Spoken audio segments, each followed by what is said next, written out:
Did you ever think it will get to this point and this time where you proudly now, as world champions, take center stage?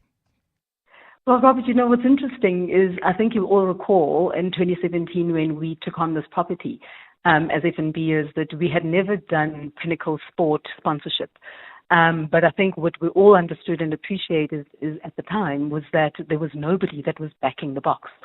So we were just put in a very fortunate position at the time to say, there aren't any sponsors, and would we be willing to take this on? And as a proudly South African brand, could not help but see the reason for us to do so in appreciating that this is a national asset and has to be backed onto the center stage. And effectively, I think what we've seen them do over the years has been absolutely phenomenal.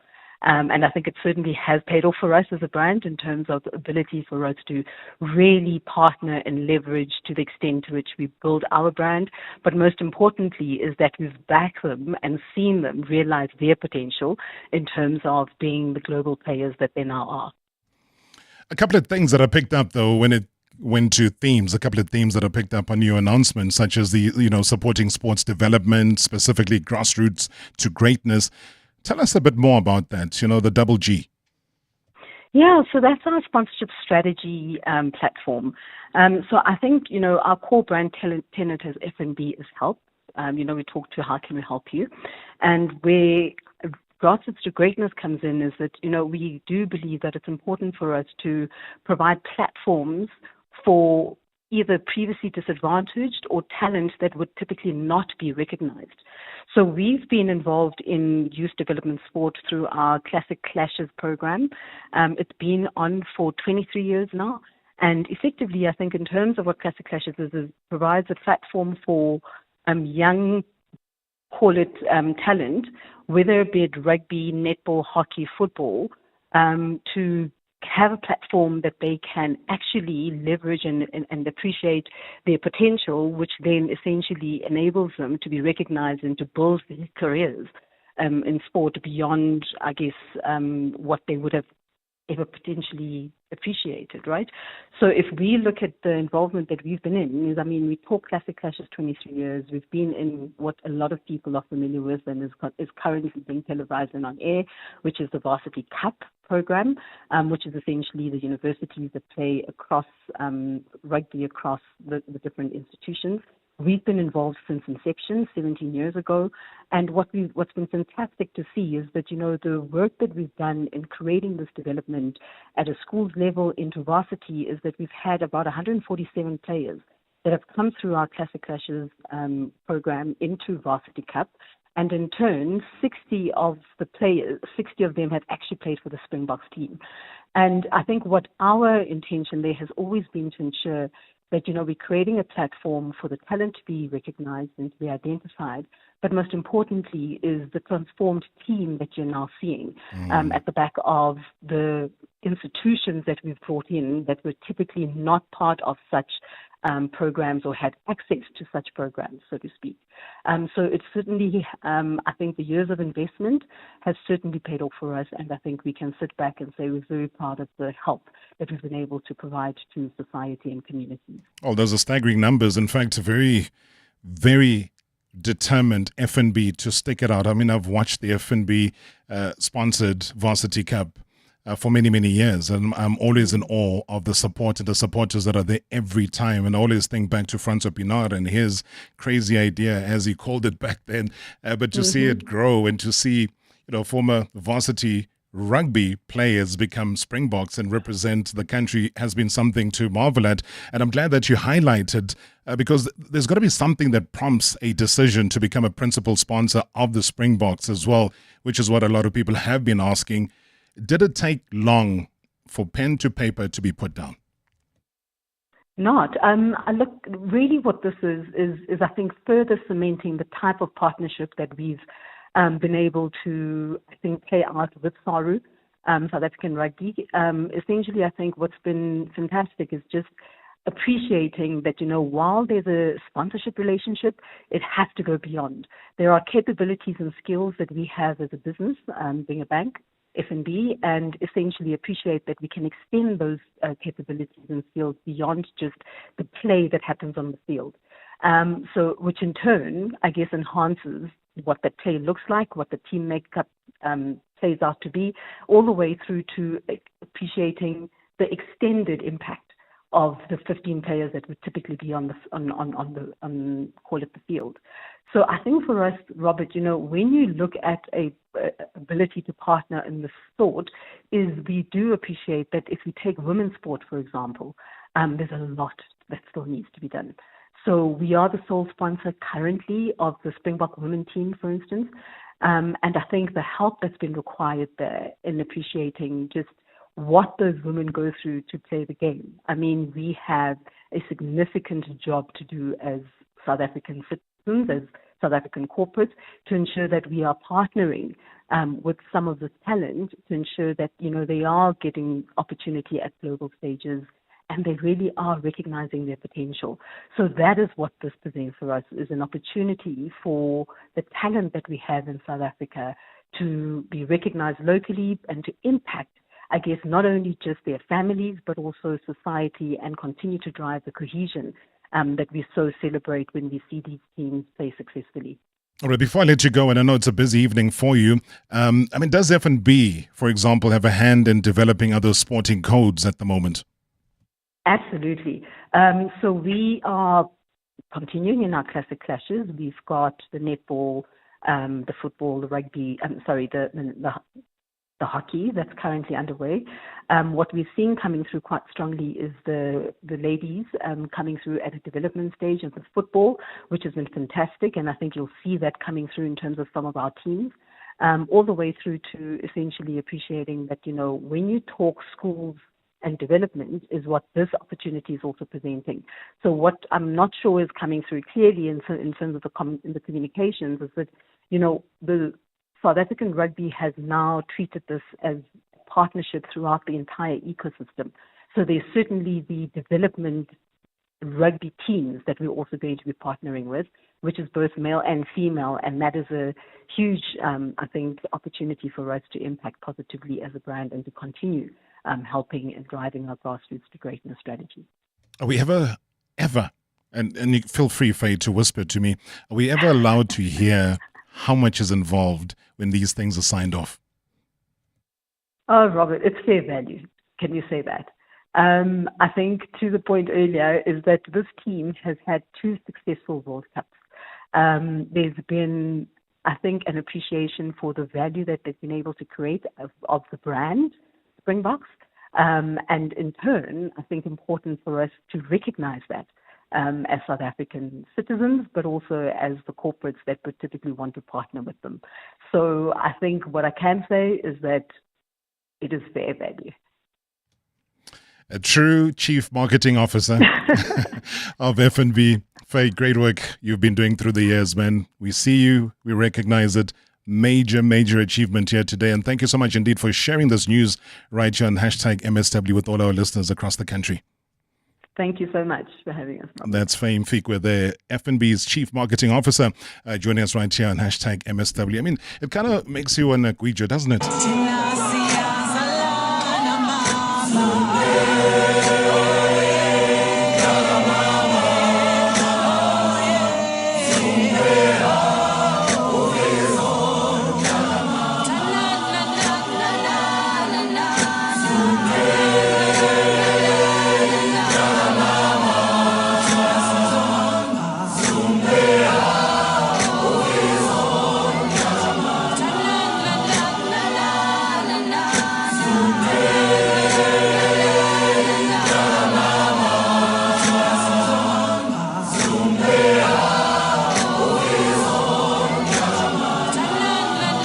Oh man, I got to control myself. There's a show to be done. My goodness. All right, let me sit down. Oh, beautiful Gwijo stuff in celebration of that major announcement that we've just broken for you right here on #MSW. Faye just saying that it's more than a partnership. It's a very bold statement to the world together. F&B as well as the Springboks are charging forward. It looks like stronger and fiercer, kind of more determined than ever before. So yeah, here's to the world and the world champions. Get your thoughts about that one. I'm sure a lot of you would love to comment.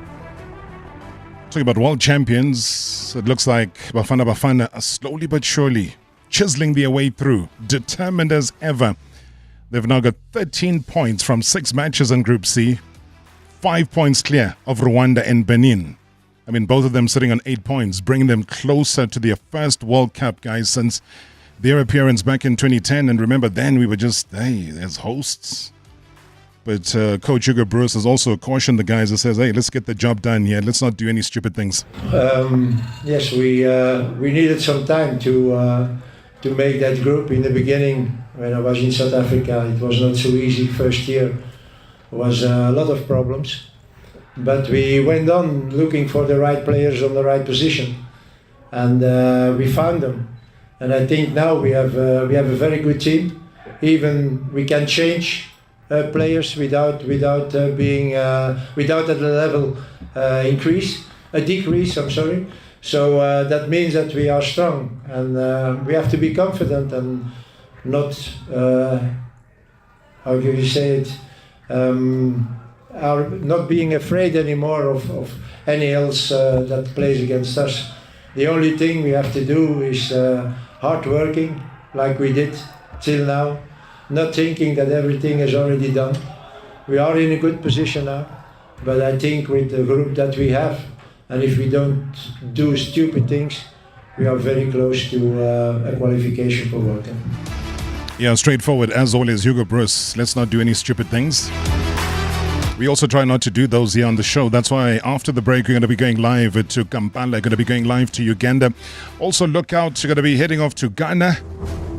And then we come back home because still more breaking news. This time on the refereeing front, a major appointment. #MSW live now on 947 Vuma FM, Rise FM, and Soweto Live at the same time. #MSW. This week on KFC Chickmats. All right, so Uvusi buys a 9-piece bucket. He gives 2 pieces to Umama, 2 to Dad. Udenja gets 1. Dala gets 4, 1 for the drive-through lady, and he eats 2. So, how did he give 19 pieces from a 9-piece bucket? Easy. It's bottomless. Buy a KFC promo bucket from $149.90, scan the QR code on your bucket, and you could win bottomless buckets and instant rewards. KFC, it's finger-licking good. This Easter, get great deals at Pick n Pay. Plus, stand a chance to be one of 12 winners every day of 10,000 Rand. Smart shoppers get a sorted 50ml Nivea roll-on, any 2 for only 48 Rand. And 75ml Sensodyne Repair and Protect or Sensitivity and Gum toothpaste for only 58 Rand 99 each.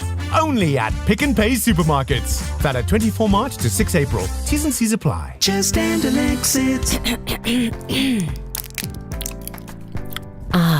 When I need on-the-go relief from a painful sore throat, I use Andalex C lozenges. It kills viruses and bacteria, reduces inflammation, and gives my mouth a burst of fresh flavor. Andalex, SA's #1 choice for a sore mouth and throat. Andalex C lozenges are available at all leading pharmacies and supermarkets. Just and an exit. Ready to take your first step into the world of trading? For a limited time only, XM is offering you $30 free to start your trading journey. No deposit needed. Trade with XM, the most awarded broker, trusted by over 15 million traders worldwide. Don't miss out. Take your trading potential to the next level. Visit xmza.com, register with partner code XM947 and claim your $30 today. Trading can involve risk and result in the loss of your invested capital. T's and C's apply. Honey, we're almost due and we haven't gotten anything for the baby yet. Don't worry, Chelino Baby is all we need. Are you sure? Of course I am. They have a wide range of car seats, cots, strollers, and at the best prices too. What are we waiting for? Let's go to Chelino Baby. When you need the quality your baby deserves, hurry to Chelino Baby. Follow us on social media or visit chelinobaby.co.za, where every baby deserves the best. Chelino Baby, your premium baby store. Lotto Star does scratch card games like no one else. In seconds, you could win payouts of up to 75 million Rand. With just a scratch of a card, you could boost your bank balance, win a gold bar, or shine bright on Diamond Rush. Scratch now on lottostar.co.za. Your world of live games. Lottostar is licensed by the Mpumalanga Economic Regulator. No under 18. NRGP 0800 006 008. T's and C's apply. All games are fixed odds betting events. Previously on Marawa Sports Worldwide.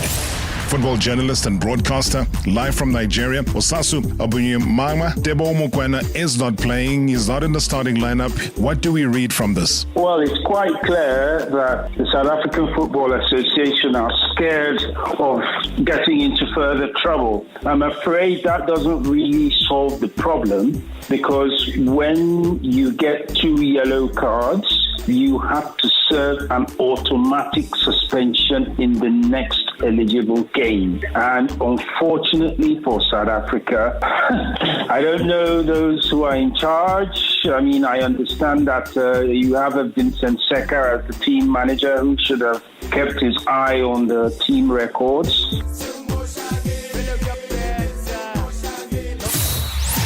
#MSW. #MSW. Good evening, Robert. This is the man. Robert, we have a squad now that I can term matured. They can take any team now. I'm telling you, they rendered Benin null and void. Benin was like an amateur team. It never played like they were occupying position 1. Unfortunately, Robert, Teboho Mukwena saga, but that doesn't matter. With points, we stand okay. But what we have to do is, when we play other games, we must make sure we win them all. But I have confidence in the squad. But the person responsible, Robert, must just definitely be dealt with. We are unhappy, angry with such ignorance. Good show as always, Robert. The man, thank you. Kind of fully agree with that. And once again, we did try and reach out to SAFA to get their side of the story. Spoke to the SAFA president. He told me that he had just arrived back in the country and was not feeling well. So, yeah, we respected that. But nonetheless, though, it's never the end of these sagas. We'll be on top of it. And I guess today also marks a massive shift in the world of football. FIFA unveiling a staggering $1 billion prize pool for the 32 clubs that are participating in the 2025 FIFA Club World Cup. That's not all, though. FIFA is also introducing what they call a groundbreaking global solidarity model that promises to elevate club football to unprecedented heights. What does this all mean? Now, this is pretty much a game-changing development, though, said to send shockwaves throughout the football world. African champions, who are Mamelodi Sundowns, are preparing for a monumental payday, placing South Africa now firmly in the spotlight. I suppose the ultimate African football expert is going to be joining us in a second. I mean, she's here to break down today's electrifying announcement, its massive impact, the stakes, and what this really means for African clubs, as well as the global game. Let's head off now to Kampala. Let's head off to Uganda. African football expert Asha Kumagisha. Thank you so much for your time. Good evening. Very good evening from Uganda, Sawubona, Rob. Unjani Asha, man. We are missing you back home. I know you love Mzansi, but we're going to sort that out. Don't worry. Pretty soon we look forward to hosting you here. Thank you. I can't wait to return. Oh, man. It sounds like another day, another event for you. It's buzzing there in the background, but we're buzzing because we were told today that $1 billion prize pool, significant for global club football. What does this all mean? Well, you know, Rob, football is a business now more than ever. This is a perfect platform, you'd say, for the world's biggest clubs, for everything they stand for. And of course, we have a lot of money on the line in all the different competitions. You've had a lot of conversations around increasing money in African football, but now on the global stage, of course, FIFA stepping up to say, look, if you are among the world's top 32 clubs, here is something for you to look up to. And this $1 billion, what an announcement. I think it's something that is timely, but also to give back to the game of football, because as far as I know, FIFA is going to give back 100% of the earnings from this tournament back to the club. And here's a club like Mamelodi Sundowns. What does this mean? What kind of impact, Aisha, does it have on an African club like Sundowns? You know what? Let's look at the numbers, Rob. If you're saying that every team that wins at the group stages gets $2 million in terms of cash that they take home, let's think about it this way. Orlando Pirates beat Sundowns the other weekend in the PSL. If this game had happened in the FIFA Club World Cup this summer, they would bag 36.5 million rand. What? Yes. If it's 3 wins at the group stages, 110 million rand. This is just the group stages. So how much money we're talking about. Sure. Yeah, I think it is mind-boggling. And the kind of example you've set aside now kind of gives the people an impression of the value, the amounts. I suppose if you have to clock it and put it in South African rands as well, you're almost talking about close to 200 million rand in participation fee for Sundowns. And Rob, if you ask me what I would use 36.5 million rand or 110 or 200 million rand, I can for sure list you a couple of things. I'm listening. Well, if you are Sundowns, I mean, there's so much you can do. You're talking player transfer. You're talking, for example, a club as big as Sundowns. Maybe perhaps they can say, look, we could look into starting to build our own stadium if you're Sundowns. You know, we've seen a couple of conversations from their fans saying, maybe saying things about playing at the Lucas Moripa Stadium or at Loftus sometimes, you know, when it comes to sharing with the rugby. So can you imagine if this amount of money goes into building their own facilities? That's a big conversation. When you talk about investing in grassroots development, you know, of course, Sundowns is a club that is also buying heavily from other clubs within the PSL or even outside of the continent, going all the way to South America. But if this money goes into grassroots development, now you're looking at producing the next generation of Mamelodi Sundowns players for the next decade. So, of course, that money goes a long way into fitting into their short, mid, or long-term solutions. That makes perfect sense, though, because I was going to ask you, you know, specifically about the prize money and how that transforms, let's say here, Aisha, you know, the smaller teams or the less financially robust clubs, especially those from the African continent, because not every team is going to be like Sundowns and have the resources and get to play in the FIFA Club World Cup. So how do you think that will kind of generate down to those kind of teams?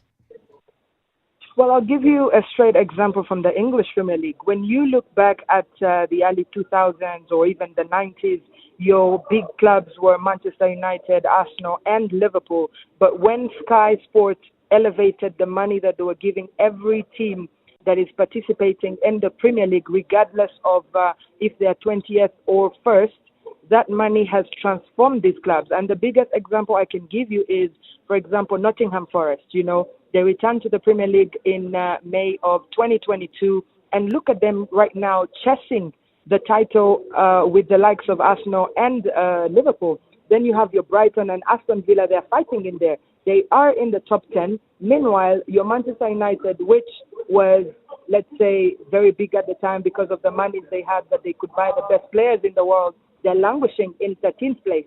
So that's a very clear example to say that, yes, those teams will always have more money, maybe your Manchester City and whatever. But when you look at the 4 participating African teams, this money will go a long way in helping them to breathe, you know, catch their breath, align some things within the professional setup of the club. And then they can now start to think about competing against the best teams in the world. And I'm glad you used the example of Nottingham Forest. It's almost like you were eavesdropping a conversation I had the other day to say Nottingham Forest have got no business, Aisha, being in the top 3, but they are. And nobody gives credit to a Nuno Esperanto Santo as being the person who has spearheaded that march for them to be there.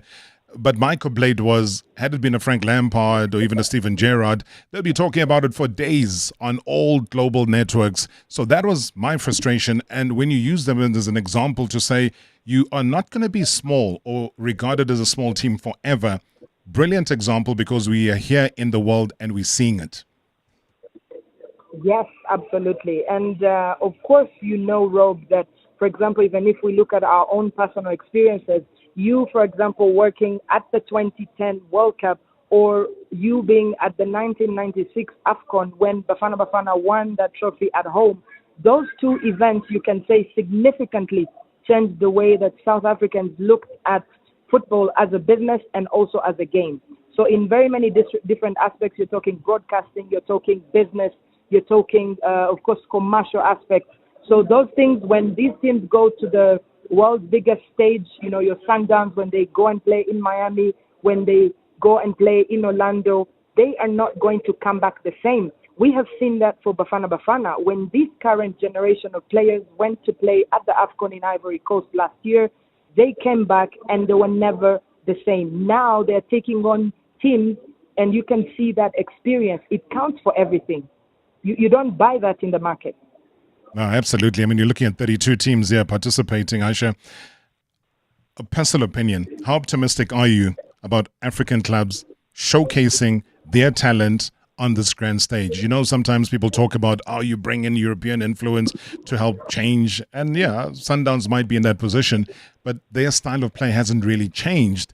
Do you think we'll be able to see the many different facets of what global sport is all about? Yes, absolutely. I mean, before it was just the continental champions that were playing, but now you have a whole different aspect of teams. Let's talk about the four representatives of Africa. You have your Mamelodi Sundowns, you have your Al Ahly, Wydad Casablanca, Esperance de Tunis. These teams don't play the same. And now they know that they have to step up. But first, I will take you to the opening game of the tournament. The African champions, Al Ahly, they will be taking on Inter Miami. That is the team, as you know, that has Lionel Messi. Can you imagine how many people globally will be watching that game? Yeah, I think from a marketing perspective, that really sells itself. And I suppose as South Africans, and you would know an African perspective of a coach who has admired Pep Guardiola and now will get a chance, if he doesn't get fired, to go toe-to-toe and, literally shake his hand. They called him, Pep Light. But now he's no longer going to be Pep Light because they're going to be facing each other.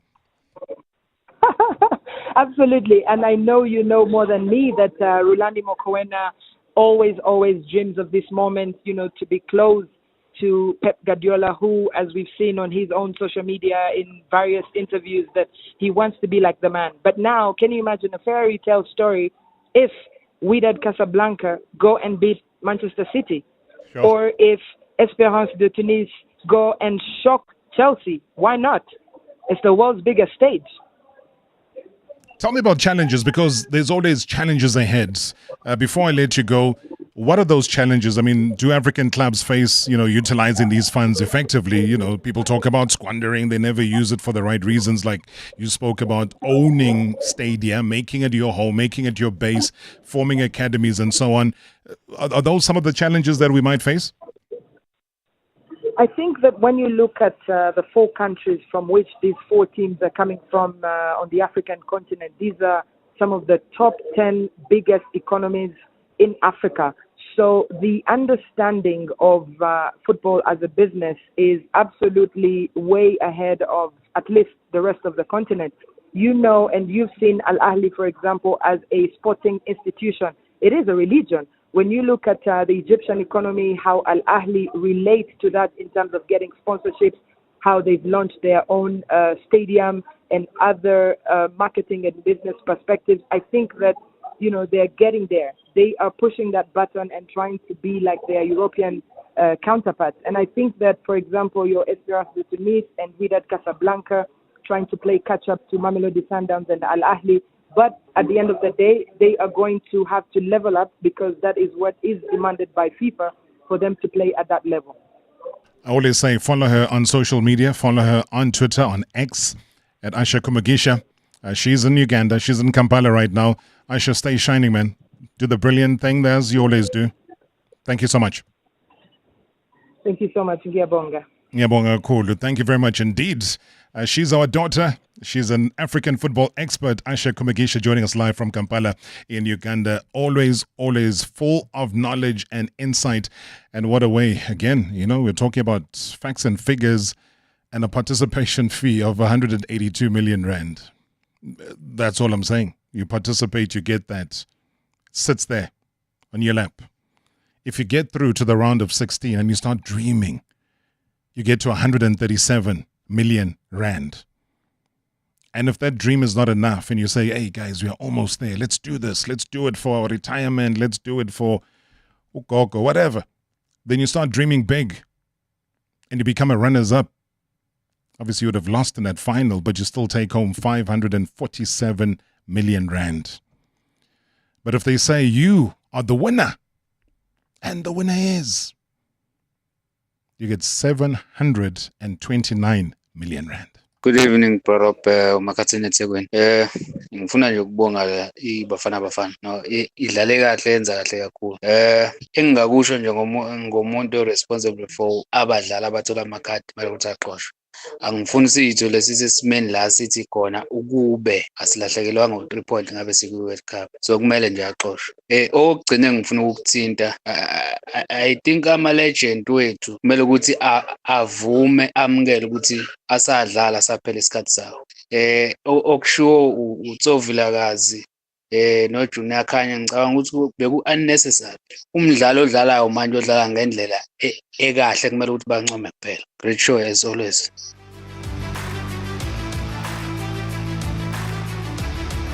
Sure. Yeah, I guess so. I mean, I've seen those comments coming through from our former legends.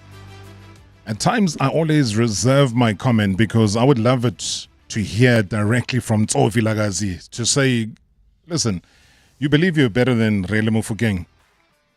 But then why? Why do you believe so? Then why do you believe it's important for us to know about it now? Are we comparing? Because the legacy of Tsovilakazi will never, ever, ever disappear. He'll always be great in my eyes. He'll always be great in our eyes. But what does that do, though? What does that do? I don't know. Maybe you tell me. #MSW live now on 947 Vuma FM, Rise FM, and Soweto Live at the same time. #MSW. A world of more awaits at Vodacom World. Get the new Huawei Nova 13 for only 479 Rand per month over 36 months on a 1.4 gig Redcore plan. But wait, there's more. Get the deal and stand a chance to win one of 20 PlayStation 5s valued at 13,699 Rand, exclusively at Vodacom World. Now that's more than you usually get. T's and C's apply. Further together, Vodacom.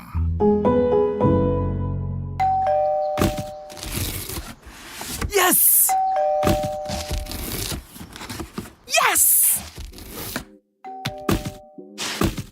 Woo! Yes! Feel the joy in every Amazon delivery. The Amazon Big Smile Sale is here. Shop the best deals from 14 till 31 March and get delivery for mahala. Download the Amazon app today and say yay to big savings. T's and C's apply. And this one, ma'am. No, that's so boring.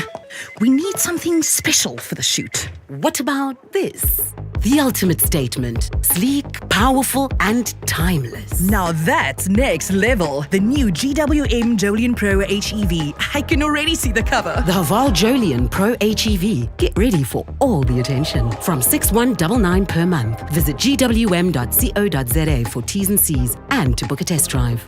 Go with more. Go with GWM. It's time to skip to the good part. Simply order ahead on the McDonald's app, pay online, and choose how you want to collect at the store. No fuss, just you, your faves, and mobile order and pay. So save some time on your next order. It's just one tap away. Order ahead, skip to the good part, and collect at the store. Try mobile order and pay, now available on the McDonald's app. T's and C's apply. Mittens, Django, hold still. Look up at mommy. Mittens, look here. Django, look at me. We can do way better. Not all pets love social media, but you will find something they love at Absolute Pets. Like 20% off Royal Canin. Buy a bag of breed food, 2 kgs or more, and any wet food from Royal Canin and save 20%. Mixed feeding offers the benefits of both wet and dry and now comes at a 20% saving. Absolute Pets. Happy and healthy. T's and C's apply. Meat World bringing the madness with our March month-end madness deals. The only sort of crazy this month is not popping in store for these banger deals. Get bulk beef goulash for a ridiculous $79.99 per kg and 5 dozen large eggs for just 110 Rand. Valid 26 March to 1 April. Coming to a Meat World near you while stocks last. T's and C's apply. Meat World, your friendly family butcher. Previously on Marawa Sports Worldwide. A hot-blowing welcome, though, to South Africa's relentless gladiator, the unyielding force, Xolisani Ndongeni. I remember you had a fight in Arizona. With Raymond Danger. Yes. That one I believe I won. But you got the biggest pay of your career. Yes. So are you a millionaire right now? No, not yet. Not yet? Not yet. There's no money in boxing. It was $20,000, 400,000 rands, less. No, you've never earned anything more than that? Rob. You know, when I fought Devin in 2019, I was fighting for $10,000. Devin was fighting for $550,000. What? It's disappointing. You are not anywhere close to this boy that you're competing with. In South Africa, it's worse. A fight like that, I'm gonna maybe fight for at most 120,000 rands. #MSW. #MSW. Evening, Rob. Evening to the Mr. show holders. Rob, you must bring Asha to the studio. What a nice conversation. Yo, so refreshing. It is so refreshing. Yo, her views. It's so amazing. It's basically like when you follow on social media. Yeah, I think, if you were to have for an hour, that would be nice. There's a lot that we'll learn, and there's a lot of information that she will share. Thanks, Rob. I agree, man. Sbu, she's a well of knowledge in sport. I'm not going to limit her to just football in sport. Good evening, Mr. Rob. It's Fulfilang here, and good evening to the MSW shoulders. Wow, I am truly happy to be a South African simply because of what happened last night. The man, he said it, he's serious, he's focused, he's determined, and he's not going to let any outside forces or evil forces deter him from doing that he's supposed to do.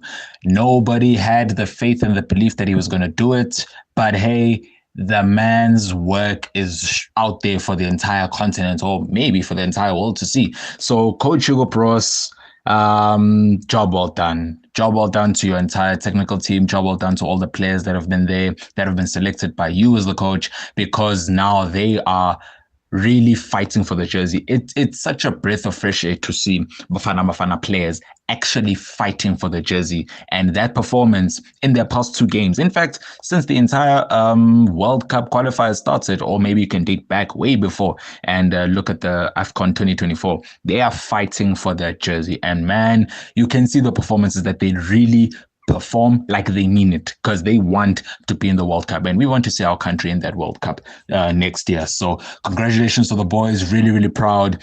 And no matter what happens, the one man we all need to thank, like it or not, we need to thank Hugo Bros, because his stubborn, no-nonsense mentality, it says a lot about the man's work, about how he trusts his own project, and how it will just turn out to be something so successful. So I'm really happy. Everything, man, from the way they prepared, all the circumstances, they still went on to the pitch and got the job done. So I'm really, really happy. Now we can dream for 2026. And this time, the dream might turn into a reality. Great as always. Thanks. Hello, Falang. Thank you so much indeed. Does Hugo Bros even have a nickname? You can't be leading us to a World Cup and you don't baptize you with a bit of a nickname. Ndongeni. Maybe, hey. You need that resolve to get us through. All right, so today, not only was there a storm in and around Gauteng, a storm kind of rocked the continent's footballing world. Ivory Coast delivering a staggering blow, though, to the Confederation of African Football, CAF. I suppose in a move that no one saw coming, they've withdrawn as hosts of the 24th Under-20 Africa Cup of Nations, a tournament that was set to kick off in just a couple of weeks, the 26th of April to the 18th of May. So the spotlight now burns brighter than ever on CAF as they scramble for answers. Let's get a man who's going to break it all down for us. Nuhu Adams, African football correspondent, coming live from Ghana. Nuhu, thank you so much for your time. Good evening and welcome to the show.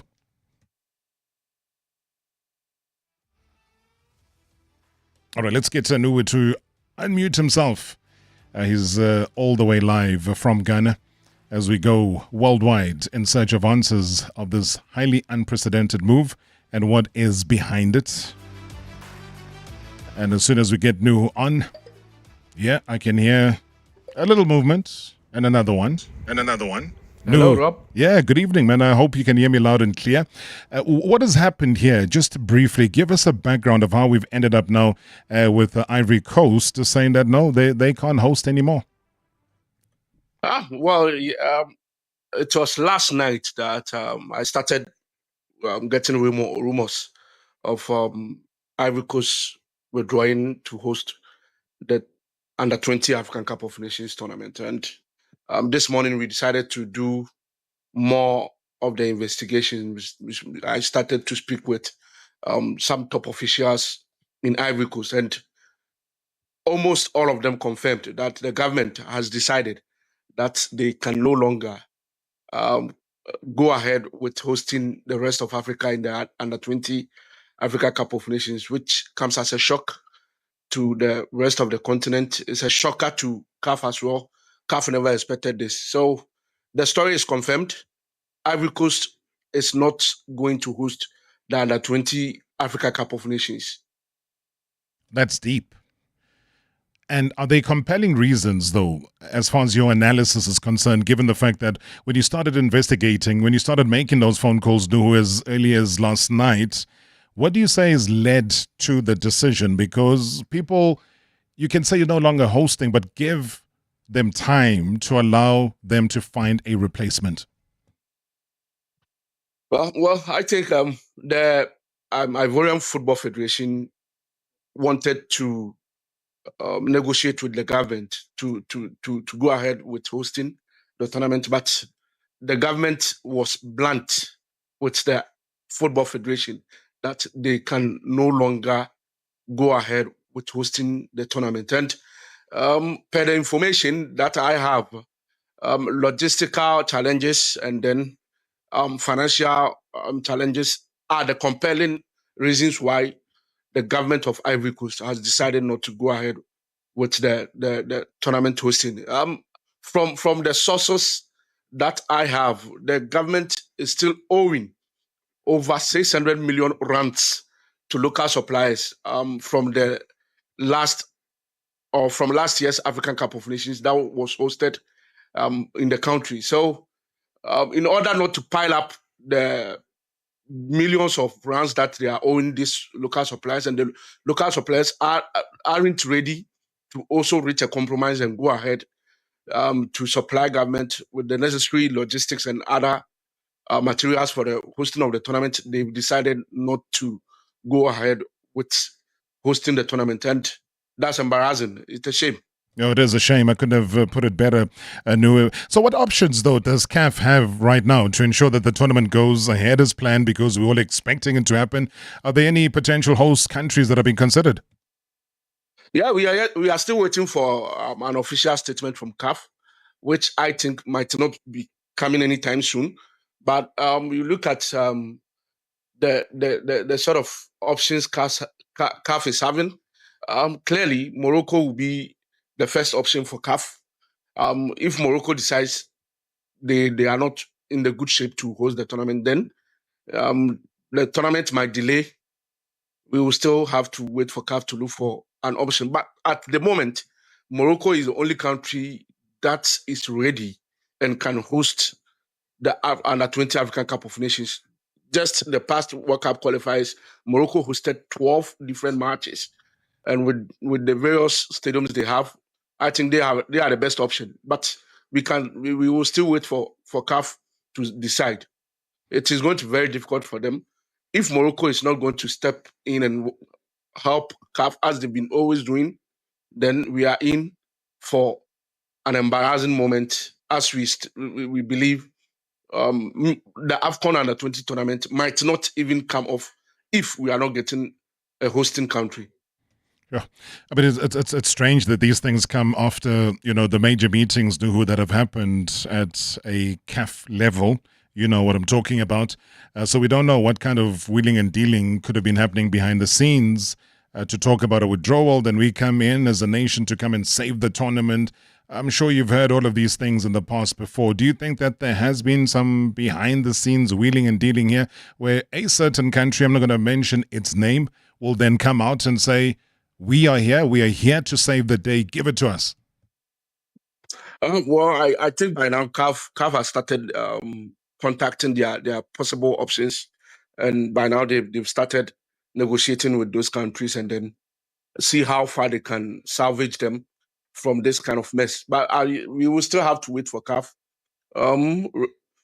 I don't really know what is going on behind the scenes. I will still find out. I'll contact my sources and see the options available. I believe by now the executive committee is trying to push things together to make sure they are out of this embarrassment. I mean, CAF have been sliding these days. You know that they've been doing well. The financials have been looking great, even reputationally. What sort of damage do you think this does now to CAF? Well, this is a global disgrace if it happens to be that Ivory Coast are not going to host the Under-20 tournament. It also goes down to the feasibility studies CAF do before handing over tournament to certain countries to host. It becomes a major challenge with regards to the reputation of CAF, and I think they will need to redeem themselves from this kind of mess from happening. If one country is ready to host the tournament for the next 10 years, I think it will be very, very okay. It will be the best of decisions if CAF can go ahead and give that country the tournament to host for the next 10 or 20 years. Because majority of the African countries have shown that they are not ready and they cannot host tournament when you give them the right. Noah Adams, African football correspondent, coming live from Ghana. Thank you so much indeed. Always appreciate your insight. Loud and clear. Sounded like you were sitting right here with me in studio. Thank you very much indeed. Keep up the great work. Thanks for having me today. Thank you so much, man. Noah Adams, African football correspondent, live from Ghana. Follow him as well on social media and Twitter. That's where you get all the breaking news stories. When you talk about breaking news, we get excited, man, when South Africans are doing such great work and the outcomes are just more than words can ever describe. And I know that being the ambitious human being that he is, he'll say that his job has just begun or this is not the end. But I've got Victor Gomes, a renowned, referee in South Africa, a FIFA man, a soccer man, a football man. But he's here to share some of the big news that he has. Vic Malume, good evening. And it's nice to be on the show once again. Good evening to your listeners. All right, I'm going to ask you to turn around. Look at that hailstone that's just about to hit you on the head, so we can get better signal. Otherwise, we're going to have to ask FIFA to help us out, get you a new phone or new signal, one of the two. But can I try? Can I try that again? Can you hear me now? Nah, you see, I told you the hailstone story works. Sorry, man. I must pay my bill in full next time, my cell phone bill. Don't worry, man. We'll do crowdfunding for you. Technical Advisory Panel. Victor Gomes, that is the position you've been placed in. Announcement made today as we gave you that standing ovation. Congratulations. Tell us more. Yeah, thanks, Robert. It's a great privilege and honor to continue to serve in football and to continue to serve in refereeing, something that I'm very passionate about and always been passionate about. And yeah, as you said earlier, it's the job has just begun, and yeah, this is the start of many other things. What does this mean? Well, it means we've got to work harder, and I think I like to take a page from my boss's book. Enough blah blah blah and more results. That's what we need to do. I mean, from what my Scorpions told me, that, the technical advisory panel, simply consists of the leading referee experts from all confederations, as well as the members of the IFAB technical subcommittee. And the members bring their technical and refereeing expertise, knowledge to the discussions of footballing issues and the impacts of potential law changes. This is not a small job at all, Victor Gomes. Thanks, Rob. Yeah, you've basically summed it all up, and we get to sit down together, and I'm very privileged to sit around high experted people with many years of experience, and I'm hoping to learn more from it and bring back more to our country and to our continent. I mean, this journey has been long and hard for you, and you've said before that there's an ultimate goal for Victor Gomes, and that's to change the face of refereeing, to change, all the insults and the things people don't understand about IFAB laws and so on. What sort of major changes, which are immediate, would you like to see, very briefly, the world accepting? Yeah, it's. I think if you look at what's happening in the laws of the game, the laws of the game for the average man on the street who doesn't know, the laws of the game change every year. They get modified. We try and find things to do better. Like now, the laws were released today. I'll actually send them to you. The new law were released, and for example, now a goalkeeper who takes more than 8 seconds, a referee now awards a corner kick as a punishment. So, yeah, we keep trying to adapt. We keep trying to find. We keep trying to find, results for problems that we experience in football, and to keep the game safe and secure, because at the end of the day, we need to serve the people that love it so much. All right, that's all the time we have, Victor Gomes, but I think it's enough for the entire country and the continent and the world to know that you are in there as an IFAB member of the Technical Advisory Panel. Congratulations, sir. Thanks, Rob. I salute you. Thank you. All right, that's Victor Gomes there. As you said, that's the breaking news. He's now a FIFA Referees Development Officer, FIFA VAR and Technical Instructor, a CAF Vice Chairman of Referees Committee, a SAFA Chairman of Referees Committee, now an IFAB member of the Technical Advisory Panel. Hey, and he's only starting, this man. He's highly, highly ambitious. Well done, Malume. Tune in again tomorrow for Marawa Sports Worldwide. Proudly brought to you by Hollywood Bets. The thrill, the drama, the action.